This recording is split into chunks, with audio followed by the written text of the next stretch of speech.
뉴욕 증시는 오늘도 엇갈린 성적표를 내놨습니다. GDP 발표가 나오면서 다우지수는 상승을 했는데 빅테크 기업들의 실적이 매우 안 좋게 나타났죠. 그래서 나스닥은 급락세를 보였습니다. 자, 어제 같은 경우도 다우지수는 상승하고 나스닥은 떨어졌었는데 자, 오늘 또다시 그런 모습이 좀 나타났습니다. 뭐 낙폭 자체가 조금 줄어들긴 했습니다만 여전히 하락전환이 되고 있는 모습들, 그리고 아마존 같은 기업들이 지금 시간외에서 폭락세를 보이고 있기 때문에 자, 이러한 빅테크 기업들의 실적 발표가 다 끝나야지만이 이런 변동성이 끝나지 않을까 생각됩니다. 미국 증시 상황들 자세하게 좀 알아보도록 하겠고요. 이재용 효과 때문에 삼성그룹주들이 상승세를 보이고 있다, 이런 얘기가 나오고 있습니다. 일단 뭐 다우지수는 올랐고 나스닥은 내렸고, 자, 그리고 기술주들에 대한 부분들이 이렇게 우리나라 기술주에게도 영향을 줄 것이다 생각되는 모습 속에서 삼성그룹주들이 그동안 밉보였었던 모습이 좀 있었잖아요. 하지만 이재용이 이제 회장으로 등극을 하게 되면서 삼성그룹주들의 주가 상승이 일어났다. 자, 이런 부분들인데 일단 뭐 긍정적인 소식이긴 합니다. 그동안 삼성전자라든지 등등에 조금 이제 물려 계셨던 분들 입장에서는 희망을 볼 수 있는 부분이겠죠. 이 내용도 같이 알아보도록 하겠고요. 자, 기관들이 지금 현금을 계속 쌓아두고 있다는 얘기가 있습니다. 국민연금도 마찬가지고요. 자산을 유동화시켜서 현금으로 만들고 있다. 자, 현금을 만들고 있다는 것은 그냥 투자를 안 하겠다는 의미가 아니라 뭔가 기회를 엿보고 있다는 의미가 될 수도 있거든요. 자, 이 내용도 같이 같이 알아보도록 하겠습니다.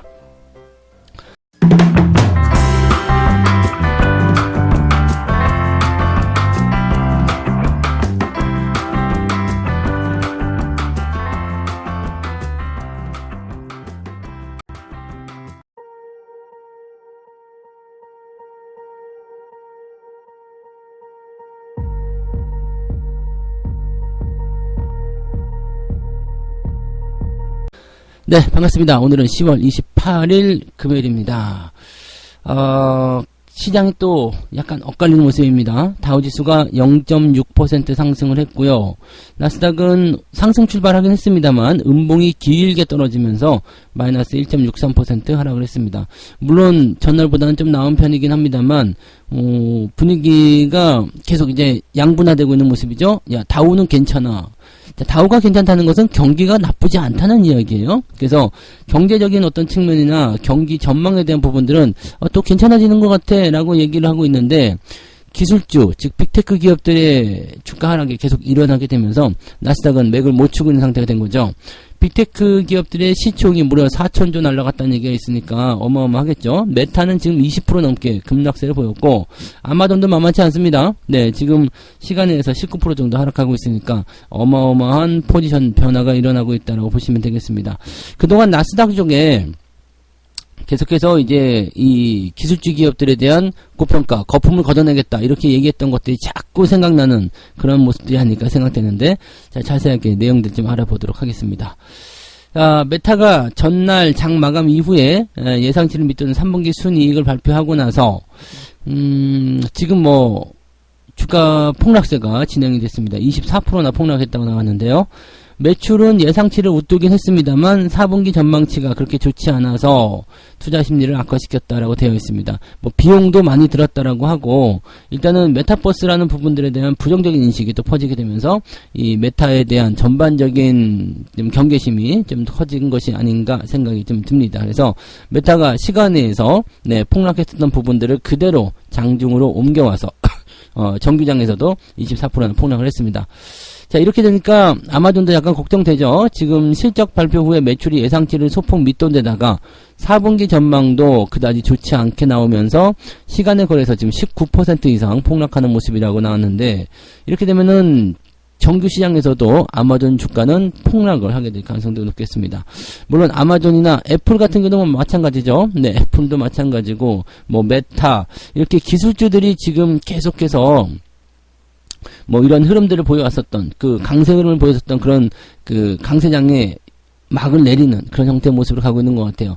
자, 이렇게 된다라면은 그동안 거품이라고 논란이 계속됐었던 그런 기업들의 어떤 주가 수준들을 다 걷어내는 모습이기 때문에 미국 시장에 대한 어떤 기술주 불패 성장주 불패 이런 식의 어떤 투자 부분들은 조금 뒤로 물러나야 되지 않을까 생각합니다.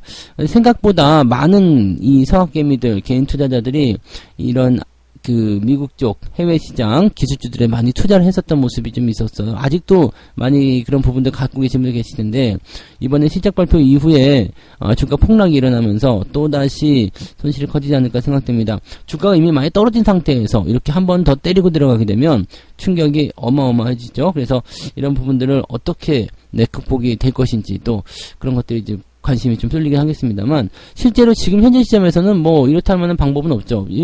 지금은 탈출해야 되는 입장 아니겠습니까? 그러니까 뭐 이미 탈출을 했어야 되는 입장이죠. 이미 주가가 다 떨어진 다음에 빠져나간다. 이것도 상당히 좀 애매한 상황이긴 합니다만 기술주들에 대한 모습들 당분간은 더 후폭풍이 몰아칠 것이다. 물론 많이 떨어지고 나면 기술적 반등은 나올 수 있습니다만 회복하는 데는 상당히 오랜 시간이 걸릴 것이다 라고 생각하셔야 될 것 같습니다. 근데 여기서 한번 또 살펴봅시다.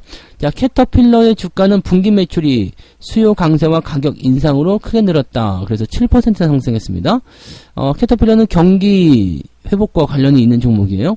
자, 사우스 웨스트 항공의 주가도 역시 분기 순이익이 예상치를 웃돌면서 2% 올랐다. 맥도날드도 실적이 예상치를 웃돌아서 3% 이상 올랐다. 자, 중요한 건 뭐예요?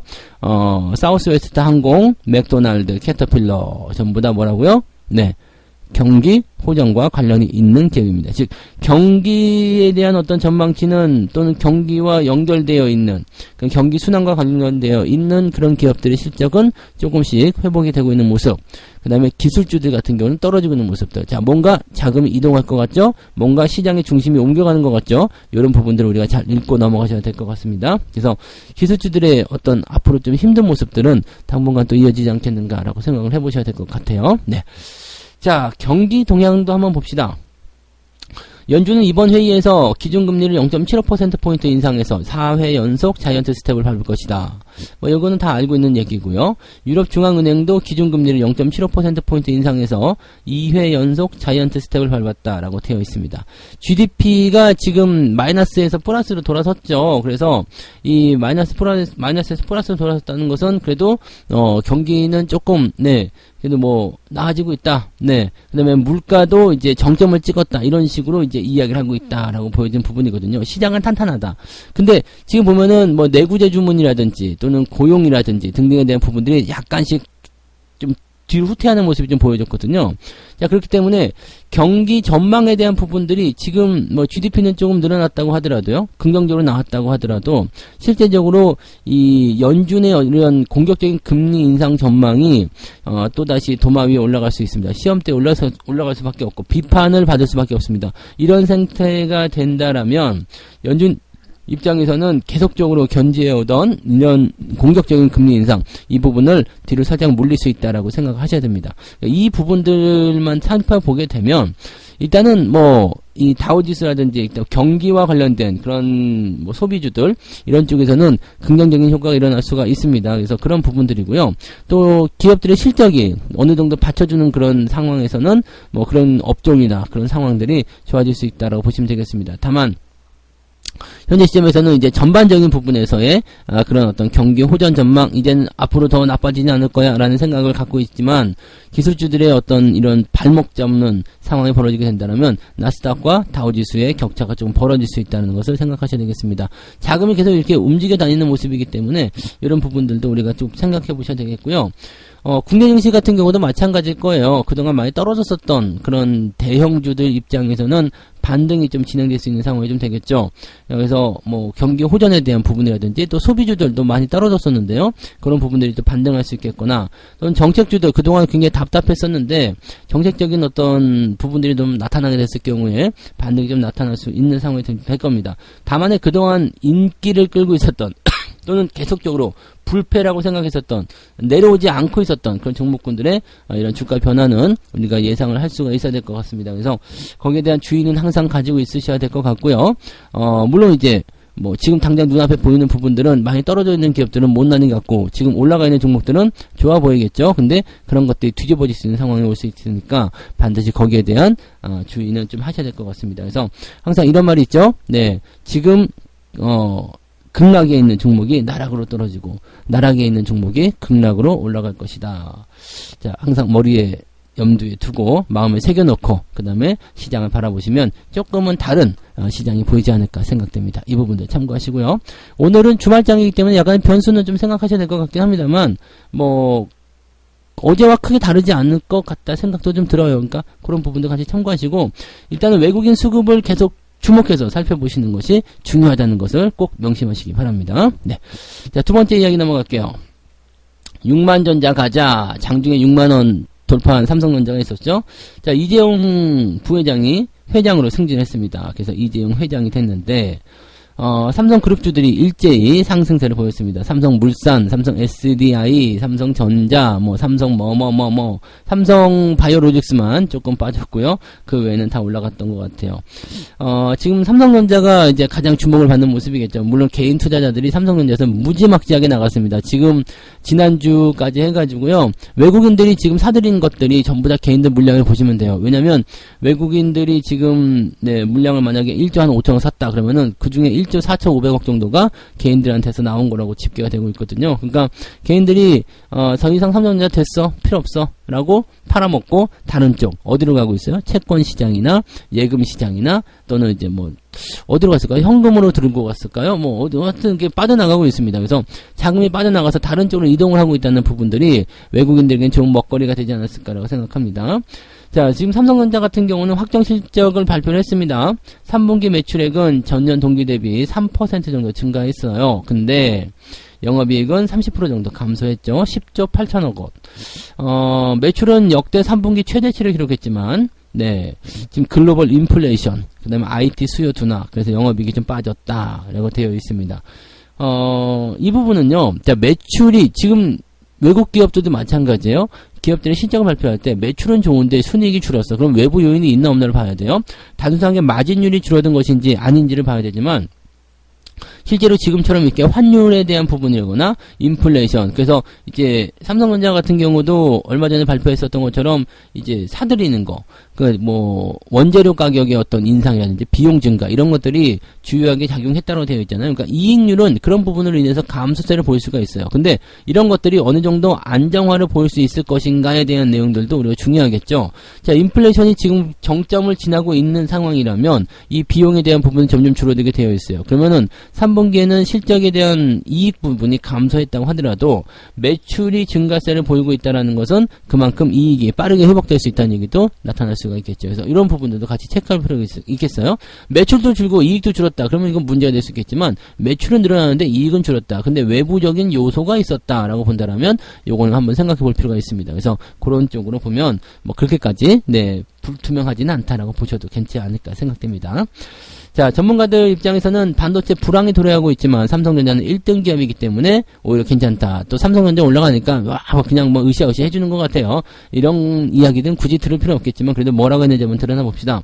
자, 삼성전자는 D램과 낸드 모두 글로벌 1위 업체로 규모의 경제면에서 경쟁사 대비 유리하다. 그리고 원가 경쟁력도 가장 높다. 보유한 현금과 현금성 자산도 120조 원 이상 있다. 다 아는 얘기죠.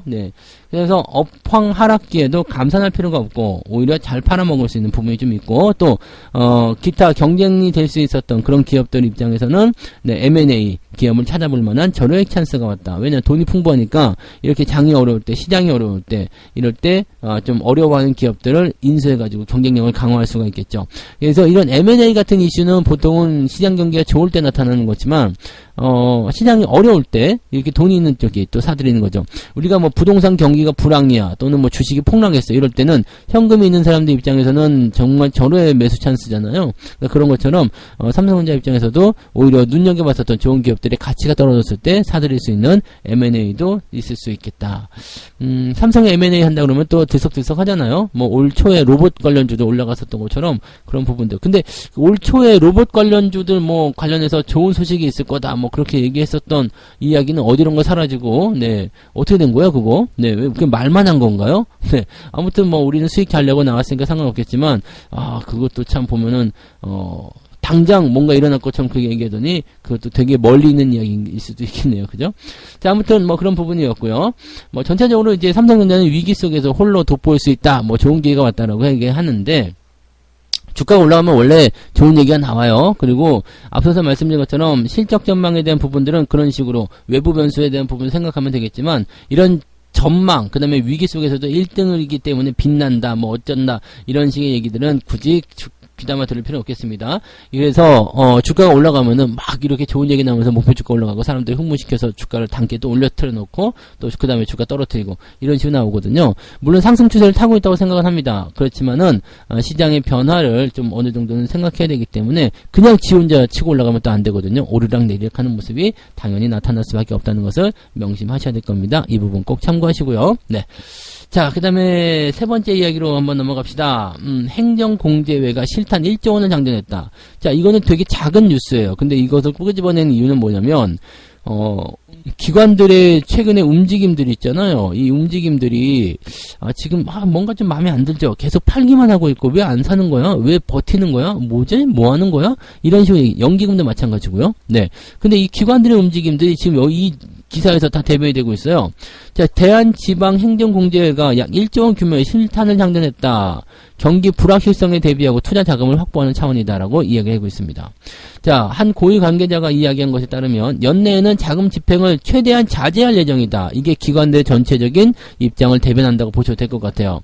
내년 상반기에 기회가 있을 것으로 본다. 이렇게 얘기를 하고 있는데 너무도 쫄아 있는 거 아닌가라는 생각이 좀 듭니다. 네, 지금 얘기하기를 이렇습니다. 금융시장이 충격을 받고 기계적 반등, 자금 경색, 구조 조정 이 4단계를 거칠 것이고 지금 우리는 자금 경색 단계에 와 있기 때문에 이제 구조 조정이 나오는 그런 상황으로 가시면 될 것 같다. 이렇게 얘기를 하고 있는 거죠.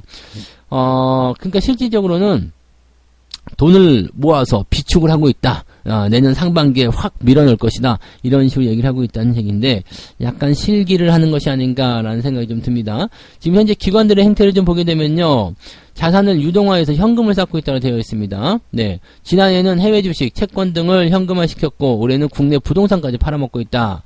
야, 이게 과연 얘네들이 뭔가 이제 조장을 하고 있는 것인지 아닌지 모르겠지만 아무튼 그런 일이 있대요. 연기금과 공제회 이런 기관 투자가들은 3분기에만 2조 원이 넘는 빌딩을 매각했다. 그래서 현금을 끌어 모았다라고 되어 있고요. 이거 빌딩을 팔아먹는 정도라면은 주식 팔아먹는 건 당연한 얘기겠죠. 그리고 지금 기관들 입장이 전체적으로 같은 움직임을 보이고 있다는 것도 좀 주목할 필요가 있겠어요. 대체적으로 자산을 팔아서 현금화시키고 있다는 거. 인플레이션 시기에 현금화시킨다는 것은 굉장히 위험한 발상이잖아요.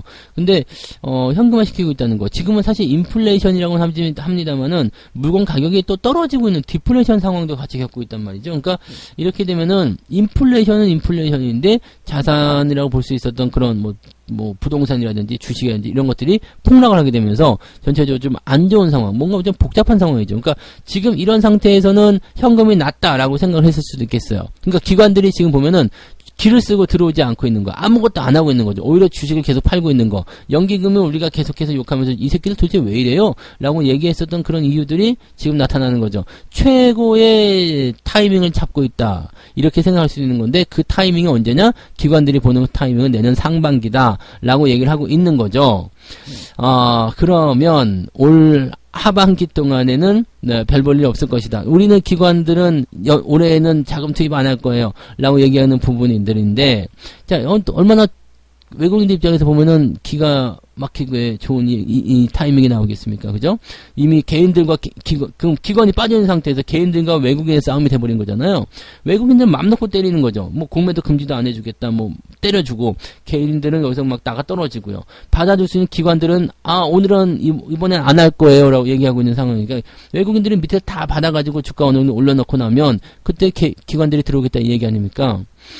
야, 그래요. 기관들이 지금 이런 상황입니다. 그러니까 여러분들 기관 믿지 말아야 될 것 같아요. 기관 믿지 마시고 수급은 지금 주체가 누구냐만 잘 살펴보셔야 될 것 같습니다. 그냥 외국인들 흐름들을 타면서 그렇게 진행하시는 게 맞지 않을까 싶습니다. 기관들 기다렸다가는 쟤네들 지금 내년 초반부, 내년 상반기에 들어온다고 하는데 물론 상승기에 들어와서 돈을 벌 수 있겠죠. 그렇지만 상당히 실기를 할 것으로 생각되고 있으니까 또 얘네들 헛짓거리 하는 게 아니면 모르겠습니다. 있습니다. 지금 뭐 현금 갖고 있겠다. 그건 뭐 투자 전략이니까 뭐라 할 수 없어요. 그렇지만 또 고점에 들어가서 와장창 또 그렇게 해놓고 주가 그 다음에 조금 찔끔 올려놓고 나서 고점에 있는 종목들이요. 올려놓고 나서 막 좋은 뉴스 만들어놓고 개인들 또 유혹해가지고 땡겨서 고점 상투 만들고 또 박살내놓고 그런 거 나오면 진짜 너무 실망할 것 같아요. 그죠? 자, 기관들은 더 말 안 할래요. 네, 어쨌든 네, 기관들의 움직임들은 지금 이렇게 현금화를 쌓아두고서 올해는 들어오지 않겠다라고 이야기를 해놓은 상태라고 생각하시면 되겠습니다. 이렇게 되면은 네, 기관들 신경 쓰지 마시고 계속 단타만 치는 금융투자 이쪽의 움직임과 그 다음에 바닥에서 매집해 나가는 외국인들의 움직임만 잘 체크하시면 좋을 것 같아요. 연기금은 올해는 버려야 될 것 같네요. 네. 자, 이렇게 해서 오늘 세 가지 이야기 전달해 드렸습니다. 다우지수는 올랐는데 나스닥은 떨어졌다. 빅테크 기업들 요즘에 굉장히 안 좋다는 거 말씀드리고요. 거품을 걷어내는 과정이 조금 독하게 나타나고 있다는 걸 참고하셔야 될 것 같습니다. 자, 이재용 효과인지 삼성그룹주도 일제히 상승을 했는데 물론 뭐 상승하는 것은 좋아요. 그 다음에 전체적인 분위기도 좋습니다. 그런데 여기에 대놓고 또 막 그냥 전문가들의 이야기, 시장 분석가들의 이야기들이 그냥 막 부추겨주고 있어요. 그러니까 사람들이 또 지나가다가 저 괜찮다고? 그러면 다시 돌아서는 모습들 그런 것도 나타날 수도 있는데 단기 반등을 대응하는 부분이 아니라면은요 현재 시점에서는 등락이 당분간 나올 수밖에 없어요. 급등하게 되면 또 떨어지게 되어 있습니다. 그러니까 그런 것들을 올라갈 때 보고 따라가시는 전략들은 좋지 않다는 것을 꼭 명심하시고요. 자, 기관들의 행동들이 이제 이해가 되기 시작했죠. 자, 얘네들은 올해 자금 집행 안 할 것이다 라고 얘기하고 있기 때문에 그냥 얘네들을 버려야 된다는 거 꼭 잊지 마시기 바라고요. 실기하기만 해봐라. 다음 내년도에 요걸 더럽게 해버릴 테니까 얘네들 또 고점을 사가지고 개인들 엿먹이는 행동만 좀 안 했으면 좋겠어요. 지금 뭐 물론 이제 각자의 어떤 전략들이 있고 생각이 있을 테니까 뭐라 할 수는 없습니다만 네, 그래요. 뭐 더 잘해보고자 한다는 건데 뭐라 하긴 좀 그렇겠습니다만 좀 네, 생각했던 네, 내년에 생각해 봐야 될 것 같네요. 그죠? 네. 자, 책을 한 꼭지 읽고 말씀을 드리도록 하겠습니다. 마감하도록 하죠. 네. 주식 시장에 대한 가장 일반적인 감정은 두려움 그리고 탐욕인데 그 중에 탐욕, 이 주식시장이 붕괴될 것이라는 두려움은 투자가들로 하여금 당황케 하며 보유 중인 주식이나 뮤추얼 펀드를 팔아버리도록 만들게 된다. 시장이 갑자기 하락세에 돌아서면 겁먹은 투자가들은 거의 반사적으로 증권사나 뮤추얼 펀드에 전화를 해서 그들이 보유하고 있는 모든 것을 매도해버린다.